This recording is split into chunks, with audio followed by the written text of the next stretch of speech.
আগ্নেয়াস্ত্র ও 18 রাউন্ড কার্তুজ উদ্ধার, নানুরে গ্রেপ্তার এক। আগ্নেয়াস্ত্র এবং 18 রাউন্ড কার্তুজ উদ্ধারকে কেন্দ্র করে চাঞ্চল্য বীরভূমের নানুরে।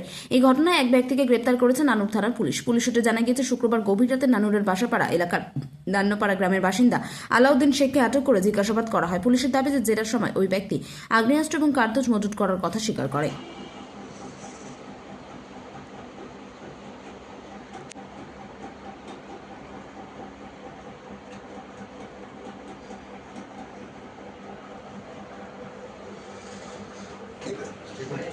ঠিক আছে, আপনি একটু দাঁড় করে রেখে দাও, একটু দাঁড়িয়ে যাও।